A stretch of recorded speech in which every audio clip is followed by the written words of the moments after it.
Hi, everybody. My name is Keely Spring. I'm a licensed marriage and family therapist in the state of California and Wisconsin. And this is my podcast where we talk about all things clinical and get to know some clinical providers across the country. To that end, I have with me Jacqueline, and really excited to hear about your practice and where you are. So, to that end, can we just start with kind of the basics? Introduce yourself, your niche, kind of the populations you work with, and where you're located so that people kind of get a sense of where you are. Absolutely. Thanks for having me also. Yep, Jaclyn Ditter. We are located in Raleigh, North Carolina, in kind of like the downtown area. I am an LCMHC, an LCAS, and then not to add too many credentials, but then I also supervise both license. So then some extra credentials after that. You So, just explain what those credentials stand for. oh, yes, Probably I should have said I'm a licensed marriage and family therapist. no, you're Maybe fine. I did. I don't know, but what No, those you're do. fine. I feel like every state has a different name for them They too to make it totally even more do. Yeah. confusing. The LCMHC, we switched because it used to be LPC actually, but licensed clinical mental health counselor. And then the LCAS is our addictions board, so licensed clinical addiction specialist. So I was able to actually kind of luckily get both at when I went to grad school. So it was kind of nice to be able to get them both and kind of see both populations. Um, Is the populations you work with now? yes, lots of obviously general mental health, but I have like a sweet spot for the addictions population. So I used to actually work in a ton of the IOPs kind of locally in Raleigh. So I feel very connected and very fortunate that a lot of times when they have people stepping down, I feel like a really good go-to person because I do a lot of EMDR and some trauma work also. So I feel like a really nice combination, whether I'm seeing the client stepping down from the treatment or I see a lot of family members too. Like I see lots of spouses also. So kind of being able to support both ends of it. So. Love it, love it. And you mentioned supervising. Do you do that out of Mhm. some of these locations or out of a private practice? Yeah, so I do it all under my own private practice. So I do supervise. I've got like I think four clinicians right now under me, all actually the mental health LCMHC. Nobody is doing kind of like a dual license right now with the LCAS. So I see a little bit of that and I actually really enjoy it. It's a little bit different than your everyday regular therapy, which is nice. Sometimes just again to kind of break up your day. And so some of that's been really cool just to kind of help mold them. And then it really keeps me on my toes because they'll ask you a lot of stuff that you're like, ooh, I haven't thought about that in a while. Or like, okay, yeah, like what would I do? And stuff. So that's been just really fun to get, again, like a little bit of a different variety of kind of clients, but not clients. Uh-huh, uh-huh. Yeah, more of that like kind of intellectually thinking through what do you do with this? How do Mhm. you support somebody who's seeing them in the room? Yeah, I think it really helps push me and make sure I'm on top of my stuff, which is just again nice to always make sure again you've got the most up-to-date things also. So it's a good variety, but otherwise, primarily, I do see mostly clients outside of that. So it's again kind of a good split for me. That's great. That's wonderful. Well, so maybe we can kind of start at the beginning. What made you decide to go to this path? Why this path, and what was kind of your journey to getting here? Yeah, so originally, I mean, I always wanted to do something in the helping field. So I feel like that was kind of always on the forefront. But when I was in undergrad, I had no clue about therapy. That wasn't like a path of mine at all. And then I took my first physics class and was like, ooh, this is not for me. And so I kind of transitioned. And I remember taking an abnormal psych class and being like, it just like clicked in my brain for whatever reason. I don't know why. But so then it just kind of made sense. And so that was kind of how I got transitioned into it. And then I didn't want to stay in Wisconsin because it's cold there, and very Midwestern. And so I kind of applied all over. And I ended up picking ECU in Greenville, North Carolina, because they had the double license. And I had no clue if I would like addictions or not. But I was like, I like being able to have it just in case.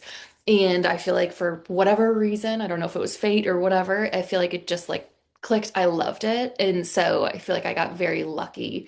Um, well, obviously a lot of hard work, but I feel very lucky and blessed that I found a career path that I really love and enjoy and connect with. So I think being a people person is a really strong suit for myself. So I think it kind of made sense. Uh-huh. And this always stuck out to me in grad school. I don't know if you've ever heard this. I don't remember what the letters are anymore, but it was like your typical therapist is like ENTJ, whatever. I forget what the letters were, but it was like introvert, like it was like all the things that I'm not. Intuitive Yeah. thinking. It was like all these things that I'm like, oh, that's not my letters at all. And then so I was always a little worried, like, am I going to not be a good therapist? And then I was like, wow, I think we need more extroverted therapists. Uh-huh. Uh-huh. Yeah, we do. Actually, that's a very valid point. We have a ton of introvert. I think this profession does Mhm. really lend itself well to introverted Agreed. people. And I will say that growing up, I was very introverted. And then as people wouldn't know I'm an introvert or was an introvert. I'm more that Yeah. ambivert now because I feel like the sliding back and forth is really kind of Mhm. valuable in a lot of things. But uh, Yeah. and I remember actually during COVID, one of my clinician friends who's an extrovert, like extreme extrovert, she was like, I'm not okay. Like this is not okay. Like I can't. Whereas all the introverted therapists were kind of like, okay, whatever, you This know. is great. I was like, I need to go to the grocery store for human connection right now. For sure, for sure. Yep. Struggle through. Um, all right, well, it kind of leads nicely to the next question, which is, what do you like about being a clinician? Yeah, ugh, so many things. I think honestly though, my absolute favorite, and I feel like I continue to see this even after doing this obviously for quite a few years now, is being able to create a really stable, supportive environment for clients and really showing them, obviously the dynamic's different because you're not their friend, you're not a family member, but I think really being able to show them that people can show up for you and be consistent and be supportive and create a space for that. And I think that is probably my favorite space because I think a lot of times people just don't have that. And I'm really lucky, obviously, to have that in my own personal life, but I feel so fortunate then to be able to pass it along for other people, and just really show them that they can get those things. Obviously, you have to find which relationships you can do that, but I think it really helps model what that looks like and how it can make them feel and then kind of show that connection. So I think that if I had to pick one thing, that is probably truly my favorite. Yeah, I love it. Love that answer. Okay, so what would be some favorite modalities? You mentioned earlier EMDR and but what are some kind of modalities that you use with people that you work with? Yeah. So obviously definitely I do some EMDR and a little bit of resourcing and some of that. I would say probably the primary one I use is a lot of CBT. I'm not a big worksheet fan though. And so I feel like now that I've gotten further in life, I feel like I've been able to really implement it really well into conversation. So it feels I feel like don't know it's happening, whereas I'm working through like, let's find like what was that intrusive thought? How can we challenge it? Like really implementing some of that. So I really like it because it feels more conversational. And so I think CBT I do a ton of. I feel like I do a lot of more recently, just like boundary setting, relational work, going back to a lot of childhood stuff for people, attachment. Just I always kind of call it like who's driving the bus. And so kind of I'm not trained in IFS or anything like that, but I like to do like just like kind of some baby parts work again of like what's coming up for you and why and helping people understand that. So I feel like those are some of the big ones. And then some of the kind of day to day that I always see is obviously some motivational interviewing, solution focus, some of that stuff. But those I feel like are just kind of everyone's doing a little of that. So mostly probably the CBT and EMDR are my jam. Um, so to that end, since you mentioned addiction a little earlier here, um, Yeah. are there different modalities that might work better with addiction versus, are you doing a blend or are these different modalities kind of like targeted more towards like certain Mhm. types of presentation? That's a good question. I don't know if it really changes too much of what I'm doing. I mean, I guess depending on where the person is in their kind of recovery journey, or if they're not sober yet and trying to figure out how they need to get sober and what that looks like, some of that maybe changes it a little bit. But honestly, I don't think for the most part it does. I feel like I'm still doing a lot of like inner child work, healing some of those wounds, trying to figure out how to apply what they've learned in treatment or what they know about themselves and how to like keep actively doing it. I think for most people, a lot of times they're like, I know a lot of the information. I just really need to like have someone help keep me accountable and pushing me and kind of continuing to find those patterns. Hmm. Um, so I don't know if I shift it too much. I mean, obviously, if they need something in addition, I'm more than happy to supplement, but I feel like it still ends up boiling down to a lot of the same things. It just presents in different outlets or different coping skills. For sure, for sure. So, would you say that it's a similar type of the word is escaping me for some reason, but like It's length of Monday, it's time? okay. I know it's Monday early in the year, but like that the length of treatment is about the same for somebody who comes in for addiction versus, anxiety or some more general kind of concern. Yeah. Hmm. Feel like that one's hard to answer because I feel like it really depends on what they have going on and what they want from treatment. So I don't know if it changes or if I could give like, oh, I feel like I really noticed this for addiction versus just more generalized mental health. Because I've seen a lot of people for quite a few years, which I know is a little bit of like some people, it's a gray area. Like some people, it's like, do we cut it and kind of send them on their way? I'm a little bit more like if they want to stay and they really get support in that and I can do it, it doesn't bother me. Um, so so I don't know. I feel like it really depends on the person a little bit more. If they're like, nope, I got the skills, I'm doing okay, like let's kind of taper. I've definitely had a lot of that, but then I've had lots of people that are like, this is a great check-in for me. I love it. It's a good tune-up or kind of tightening the screws. I kind of maybe go off and kind of come back if I need to. So I don't know if I would say I can like if I feel that it's like a noticeable one's kind of Yeah, longer than the other or not. yeah, fair enough. Yeah, I hear you on the gray area. This is actually I went to Evolution of Psychotherapy conference last in December, Uh-huh. and there were a couple presenters that were very adamant that like you only should do one, like only solution focus for everything and everybody and nothing else, and that's the only thing that'll work. And then like another person was like, relational therapy for couples is like the only thing that'll work, and I can solve your problems in a couple sessions. And then there was like this other person that was like, for social anxiety, CBT, and I can solve the problems in 2 hour session, like one session. And I was like, what is going on? 'Cause, You're like, whoa, buckle up, everybody. well, because I That's feel like interesting. yeah, because I feel like I agree with you wholeheartedly. You have to meet the person where they're at, and I have different Yeah. people that need different things. So I will say that, like you mentioned attachment earlier, for example, I tend to find that those people need a longer, they're working on attachment skills. They need to learn like a healthy, secure attachment. I'm that Yeah. attachment figure for them, which is, Mhm. appropriate and healthy and in all the right contexts. Yeah. But that work doesn't happen, overnight. Yeah. Overnight. It happens over a course of several years. And so those people tend to stay a little bit longer. Or I find that Mhm. depression tends to take a little bit longer to treat than anxiety or, and I think as clinicians, it's really important that we have kind of a whole bag of tricks that we can pull from and that we Yep. can engage with people wherever they are. I was pretty surprised that some of these people were like, nope, all you need is this one skill. And Tap, tap, and you're good. I was like, what? What is wrong? I Yeah, honestly, that would be impressive. Yeah, no, it's been interesting because that's actually been a conversation for a lot of my supervisees recently because a lot of them are in like an IOP type of treatment, so they're used to really short, treatment obviously, and they want to transition into outpatient. And so they were asking me like, well, how long have you been seeing people for? What does that look like? And they were like baffled, if it's like over 6 months. And so I'm like, yeah, just wait.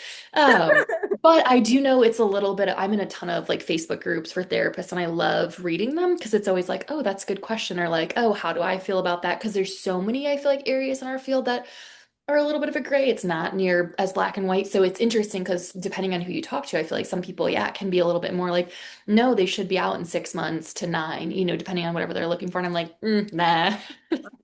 Yeah. So Yeah. personal preference a little bit, I suppose. Well, I think it also is related to like the goals of the client. What are they trying to work Yeah. on? What do they want to get out of it, right? And some, Mhm. you know, are just going to take a little bit longer to get there. And as long Yeah. as they're making, I can see the case for like you're not making any progress. They're not, Hmm.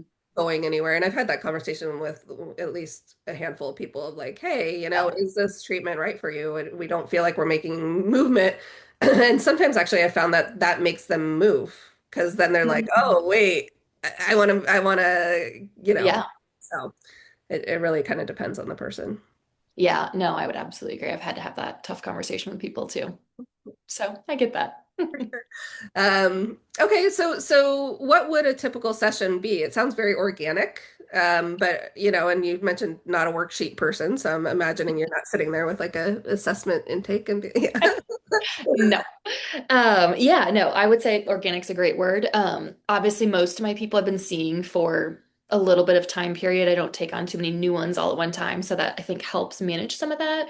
But I mean, obviously, I have maybe a little bit of idea of what maybe the direction I want to continue going, or what I want that to look like. But I feel that I'm pretty good at being really flexible of like what's going on currently. Has anything changed, or are we kind of picking back up where we last left off? What does that look like? Obviously a lot of people, I see a fair amount of people kind of bi-weekly. Some I still see weekly, but I think that gives them a little bit of time for things to happen in their life, for them to maybe implement a few things to get triggered, just kind of whatever that looks like, to give us like a good chance to check in of like what's working, what's not working.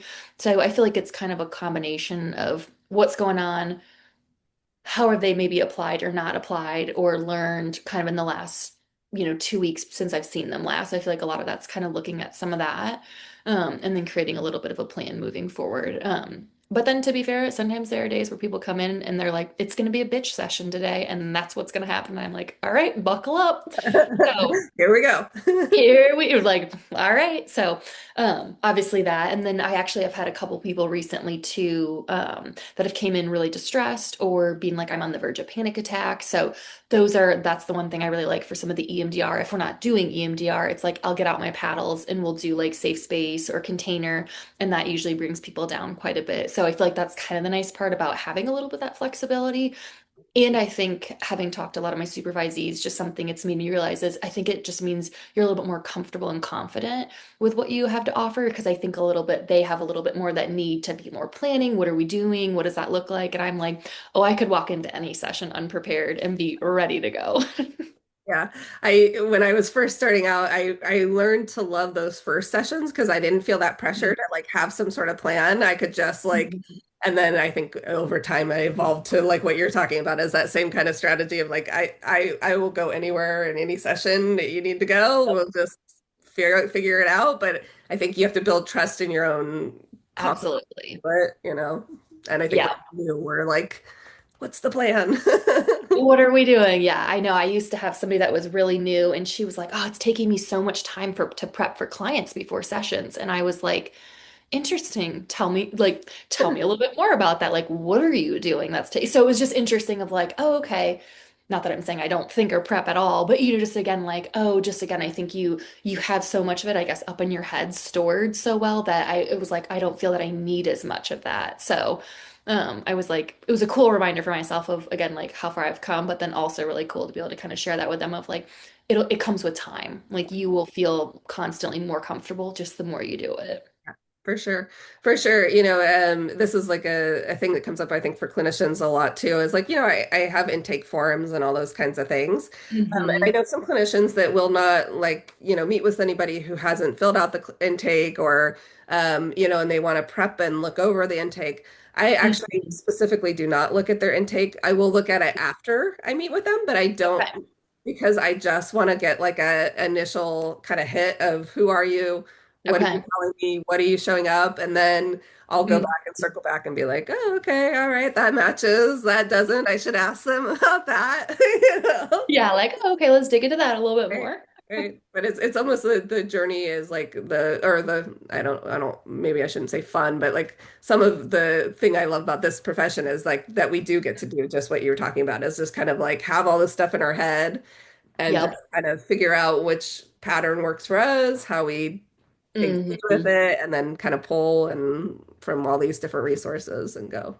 Yeah, get like a good flow. Yeah, exactly. Absolutely. I should try that sometimes. I usually look it over and make mental notes in my head, but then I like to free ball it. I don't like to follow like the format of asking questions. So I should try that sometimes and see how I feel and if I like it. Yeah. Yeah. It's just one of those things over the years. I was like, because I was too like, oh, but they said this and I need to get to that. And I Mhm. just realized I wasn't being as authentic in the moment of like, just curious. Tell me more. What is that? Yeah.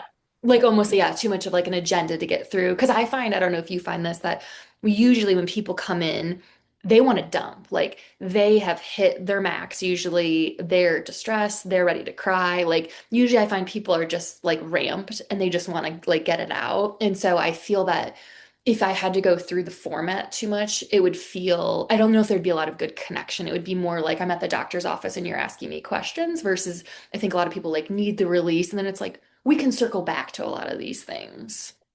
Yeah, I will give people kind of a menu option. So if they, because I agree with you, a lot of times if somebody gets to therapy, they're like Hmm. to talk. Occasionally, I get people that they're just kind of like, never been to therapy. I don't know how this goes. I'm not comfortable. And so I will give them kind of a menu of options of like, you could just tell me what's going on for you, or we can, Hmm. I can ask questions, and sometimes people will say, and so in my mind, I've got those kind of, like, tell me about your social support, where, like, Yeah, you can pull from if you need to. yeah, exactly. But yeah, I think, it's every person is just kind of different, but the more you do this, the more you kind of just figure out that flow and that rhythm. Yeah, absolutely. Not trying to work harder than the client, but also being able to fill in the blanks if you need to on the front end. Well, and I think that that's actually a really valid point.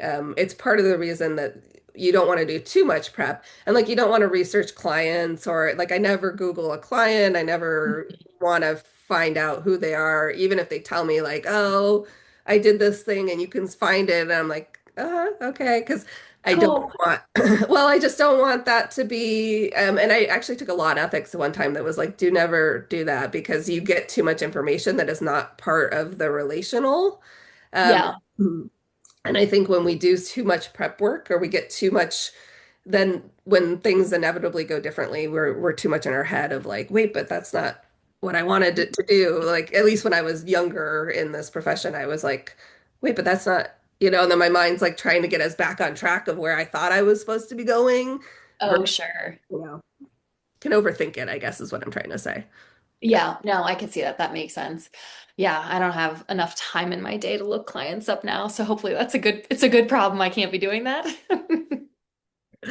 Yeah, I could see somebody being like, how did you know that? Like, oh, You're like, I don't remember. Maybe you wrote it down.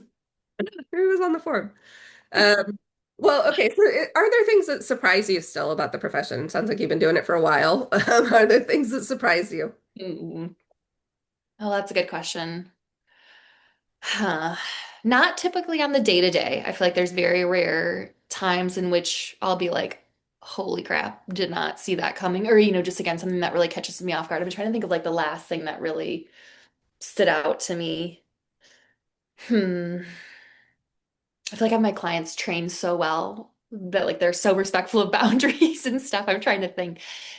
Actually, maybe that's actually a thing. Nothing within my current practice, knock on wood, as of right now, that has caught me too off guard. I think sometimes what surprises me is when I'm seeing other people post things, and that like people pushing boundaries, things they're sending or saying, or maybe disrespecting your time, and some of those things. Because I think I have such a great caseload. I'm so fortunate to, again, have really good people to work with that are really respectful in a lot of ways that I think sometimes I forget that again, you're managing people going through their own stuff, their own stressors in the day to day and trying to balance some of that. So I think that's maybe like the best answer I can give for that right now because nobody's pushed me too hard recently. That's like really thrown me off and stuff. So I think just kind of managing some of that and knowing that we are in the people profession, but also it's our career and it's okay to have boundaries and kind of trying to do that delicate balance maybe. Yeah. This actually reminds me, one of the presenters who was lovely, she was great about the evolution conference was about narcissists.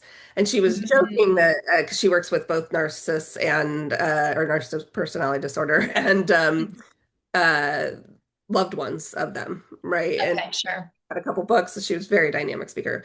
I'll put her name up so people can see. But she one of the things she was joking about is that her intake form is now like 12 pages long because Oh, she would like be like, oh, didn't think of that as a boundary, but yes, let's add that one. Didn't think of this as a boundary. And that to your point, it is kind of like we have to set these containers and then depending on the populations you work with, yep. it can be a little bit more messy. And maybe that's some of what you're seeing online too, is it's hard to Yes. manage. Maybe some people need more of a 12 page. Yes, Consent. absolutely. I literally just, it's funny that you say that because I just actually updated my professional disclosure statement and I was looking through some of the things of like what people have said, what's come up for them. And I'm like, ooh, I haven't experienced that, but I'd like to be on the front end of that versus the back end. And so I did actually add in a couple more things that I'm like, these are good ones just to have. Yeah, because you never know what you're going to get hit with. And it is hard because, again, unless you've experienced it, I feel like that's when we usually know, like, oh, yeah, okay, now I need to add this in. But until you do, you're kind of like, I feel like we can kind of walk around a little naive sometimes of like, oh, I didn't know, like, ooh, yeah, that's probably a good one to include. For sure. For sure. And there's like there's one gentleman I didn't end up working with because he didn't want me to do follow HIPAA. And I was like, Oh, I I am a HIPAA compliant therapist. I mean it's the law. I can, yeah. and they were like, "Well, but I don't want you doing any of the stuff that's in HIPAA." And I was like, okay, I can't. You're like, that's not how this works, but thank you. I don't know how to accommodate that. But that one was struck me as odd, but we Yeah. do the more boundaries of like I never thought about for example, people texting me over the weekends. Hmm. And so now every time I first meet with somebody, I'm like, I will answer your messages. Please keep them to logistical. Like I have a whole bunch of like, Yep. like I'm not going to be providing therapy. It's Saturday night over text messages. I just that's not a thing I can do legally. Absolutely. I just updated some wording in mine also to reflect a little bit more of that. And I've had that conversation a ton with my supervisees because they're in a like just a slightly higher crisis, but not always necessarily actual crisis. It's just, so again, kind of trying to teach your clients again how to regulate and what those boundaries are and what's okay versus what's not. What does support look like? Kind of where do you manage that? So it's a delicate dance because it's like, again, you want to support the client, but also let them know, like, but you're also okay on your own too. Yes, you have the skill set or the Yep. tools that we've been working on to kind of Yeah. navigate this as much as possible. And sometimes there are crises that need more support, but yeah. Yep. Okay, are there things you wish people knew or understood about therapy or the process?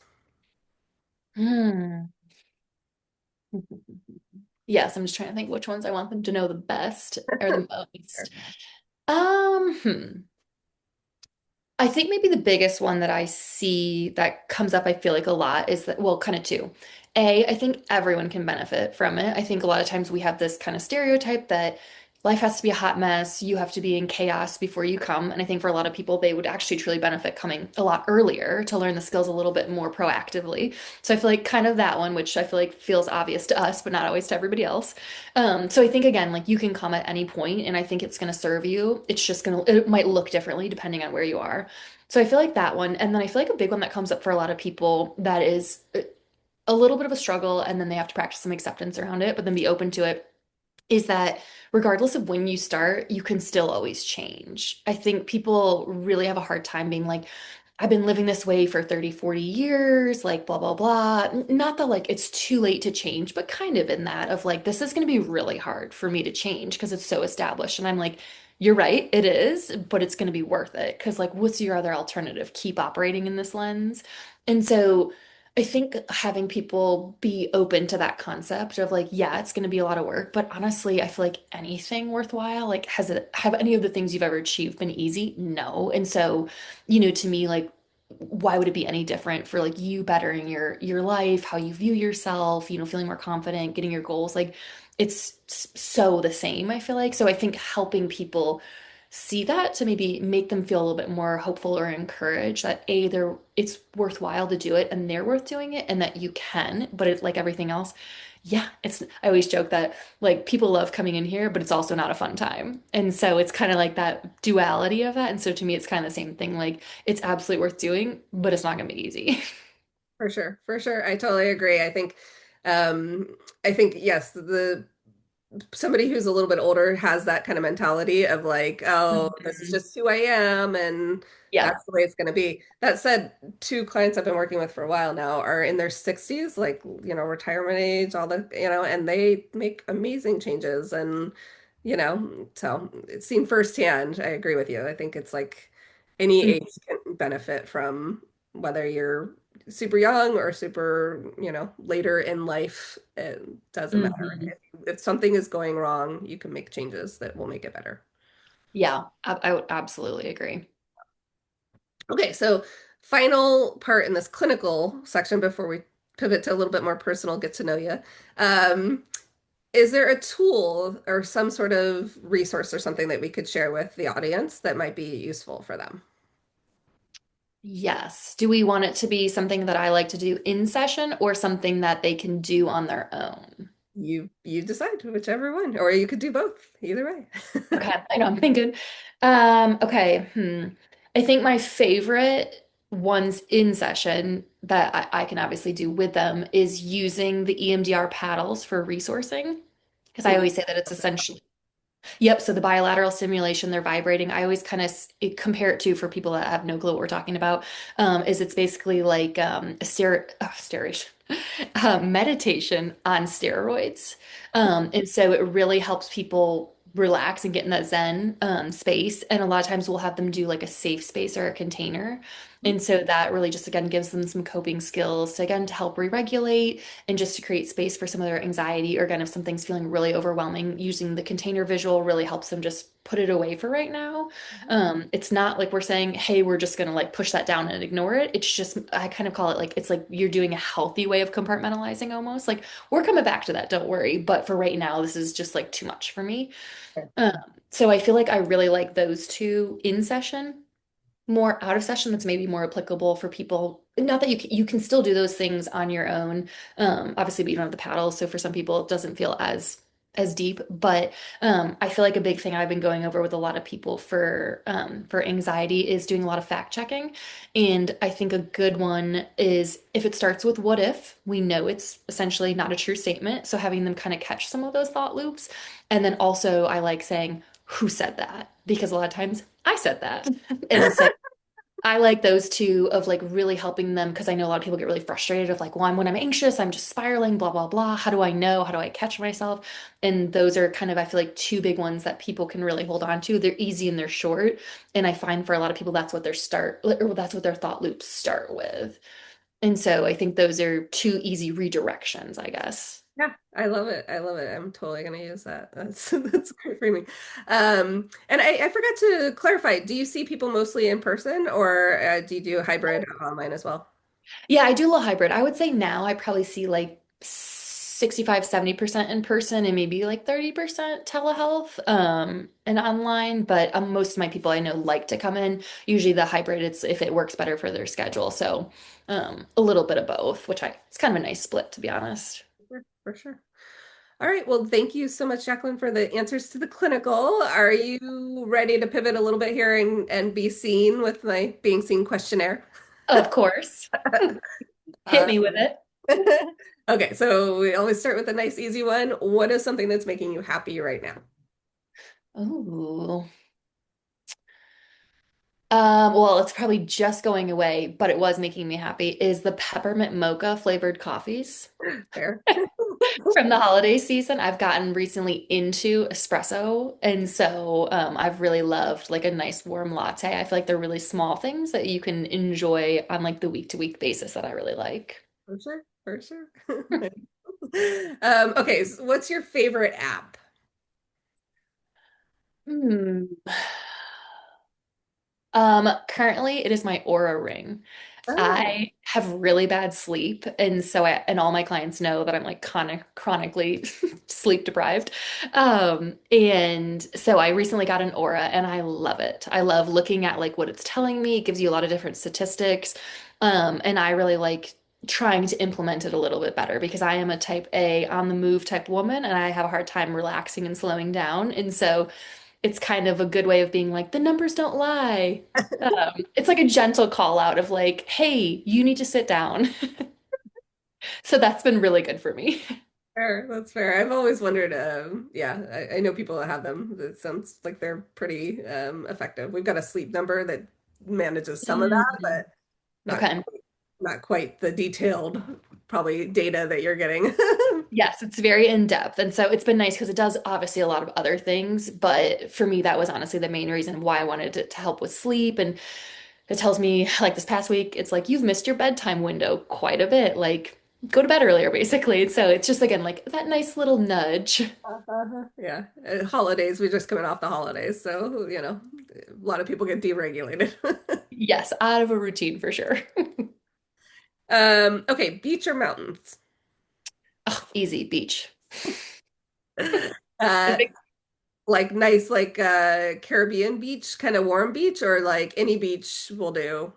Mm, I mean, the more exotic, the better, but any beach will do. So I like it, honestly, it doesn't even have to be the beach. I love a pool, even. Oh, all right. Dealing with sand sometimes is like the mess I don't love. So I don't mind. I think it's more like it just if it's summer and it's nice out and I can be in the water, I'm content with that. Love it. Okay, what is one thing that movies never get right? Oh, that's kind of a question out of left field I wasn't expecting. Okay. I feel like the love story is it's always like here's this bad boy and here's this heartbroken woman and he changes so dramatically. They fall in love. And I feel like I've been talking about this recently with a lot of people of that we're kind of sold this idea of like what that looks like, the change, and it's kind of the fairy tale, I guess, if you will. And I'm like, that realistically doesn't actually happen. Stop selling that to my clients. I want them to have like healthy, secure, stable relationships.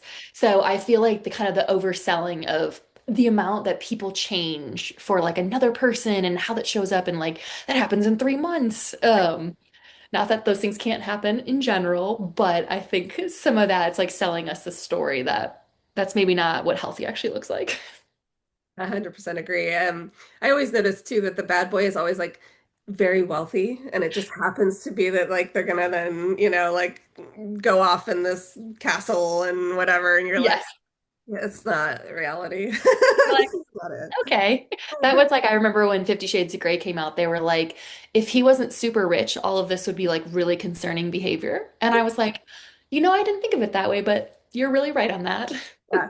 Well, to take it to Disney example, this is like a year or so ago, but I was watching like the Beauty and the Beast again, and I Mhm. was like, oh, this is really problematic. Like he's a total jerk. He just happens to be this like really wealthy dude, and she Yeah. like saves him, and then he's like, oh, okay, now I'm gonna be a better person. And it's like really? I don't You're know. like, is this what we're selling people? I know. I feel like I've seen a lot of kind of disses on some of the Disney princesses and stuff like that, where we're like, maybe not the best message. And I have had clients who've said like, I want the Disney princess thing. Like that's what I'm looking for. And I'm like, you Yeah. find it, you let me know because I have yet to hear of anybody finding that. Yeah. And you're like, and then bring them in because I also want to meet them. Yeah. Okay, what is the best way to relax for you? Hmm. Um, hmm. I feel like everything I'm thinking isn't exactly relaxing, but it's like stress reducing. Fine. Um, that's not true. I've gotten really good at implementing because I'm always on the move and working hard at trying to slow down a little bit. Is I've implemented, sometimes I don't always follow it, but when I do, is like slow Friday. So I take a half day. And then I do all of my errands that I want to get out of the way and do it before it's really busy on the weekend. And then I always do takeout from like usually typically sushi. And then I'll watch like a favorite show or like kind of binge something or a new movie that came out. I worked really hard at trying to do that to, I hate to say it, but to force myself to relax. Yeah, sure. So Yeah. I was just gonna say that's been a really good practice for me because I usually like to be out and about. And then it's like, no, no, you need to like be on your own for a little bit. Uh-huh. I love it. I love it. I think, well, at least for most clinicians, I know Fridays are kind of a good. hmm Like, sometimes I'll have people are like, "Can you do a 5 o'clock on Friday session?" And I'll be like, no, because I need that time to Yeah, like, my brain's done. yeah, I can't hold space anymore. I'm done, and I need to like Absolutely. re-energize." So I love that answer. That's a good one. Um, Dream trip location, anywhere you want to go. Ugh, yes, easy peasy. I'd like to do Japan this year. Oh, nice. Okay. Yeah, I just love the culture. I love to do international trips in general, but that's been on my list for a while now. So I'm excited, and I love sushi. So I'm excited to eat all the good food. Yeah, I've heard amazing things about Japan, so you'll have to let me know how it is. Because I have too. I had quite a few friends that have been, and they're like, "You're gonna love it. Like, there's nothing bad about it. It's so clean. It's so quiet. Just like all these things that are not at all like here." So I totally. am very excited. Totally. It's a non-beach vacation for me, surprisingly. Fair. Well, I mean, technically, you could find a beach there. It is an island. True. Well, That's fair. Um, okay, what advice would you give your younger self? Hmm. Oh, that's so hard because there's like, where do I want to go with that? Hmm. Hmm. I think I would have done my own, if I could do it all over again. I would do my own therapy earlier. Mm, Um, I think I did it not too late because obviously it's never too late, but I wish I would have learned some of the tools that I know now earlier. So I think pulling the plug and doing it so that I could really give myself the best, kind of the best start, the best way to create healthy relationships, boundaries, work on people pleasing, just kind of some of those things. Because again, we preach it all day long to other people, but to me, going to our own is way different. And so I think if I could tell myself I would do it earlier, just to really set myself up for success. yeah. Not to preach our own profession, but But fair, fair. I get it. Yeah. It'd be helpful, I think, like, when you're younger, like yeah, even high school, college, just having some sort of like right when you're kind of forming those patterns and those behaviors yeah.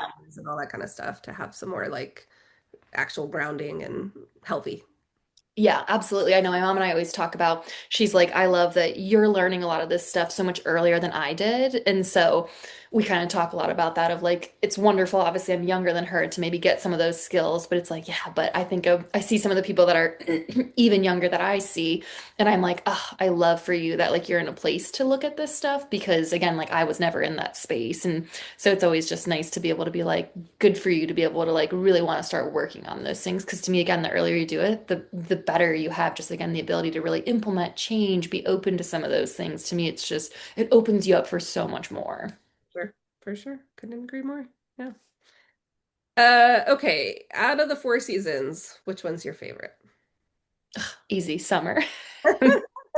The beach vibes and The the beach, the sun. I mean, here it's hot quite a bit. So you are, oh, excuse me. You are sweaty a lot, which less than ideal part. But again, if I can plant my butt in the water, I have a sub and like a Diet Coke. I feel like it is just like rejuvenating for me. love it, like painting a picture. That's all I need. Maybe a little fresh fruit, yapping at one of my girlfriends. Easy peasy. Love it. Okay. What would be the worst superhero power to have?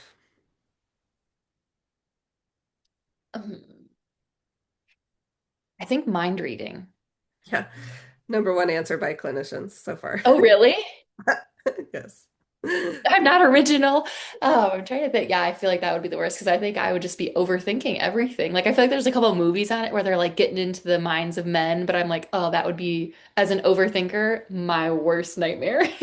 And if you couldn't turn it off, I mean, we already are privy to so much information, and you just Yeah. realize, I think, as a clinician, you realize how many, like, because we know our own thoughts are kind of going all the time, right? Yep. But then you multiply that by everybody that you're talking to, and all, like that would just be too much. Too much. Yeah, that would be a lot. Yeah, that one definitely I think the worst. I'm sure there's some other ones, but some of them would be cool. So, Fair, fair. All right, so last two questions here. What is an animal that resonates for you? hmm. I don't want to be too basic, but I think a dog. They are just so loyal, so sweet. And I think they're so like almost like not like a goldfish short-term memory, but I feel like my dog is so thrilled to see me every day of every second. It just like again, I think we could use more people that have a little bit more of a dog mentality. Just again of just really being like so loving and caring and unforgiving. So Mhm. And what's your pup's name? Maya, I Maya. wish she could be a therapy dog, but she's too anxious herself. So she apparently doesn't make the cut. Fair. Fair. All right, so final question. When you look back at your life, what do you hope you'll be able to say about it? Hmm. I hope that I continue to make a difference for people. I love to be able to collaborate, connection, meaning, and valuing relationships. I feel like that is something I really strive and do well at. And so I think honestly being able to keep doing that for people and for myself. So I think just kind of showing up in those ways. Nice. Love it. Well, thank you, Jaclyn. You're officially seen. Yes, thank you for having me. It was great getting to touch base. I Yep. hope everybody's having a good start to their new year.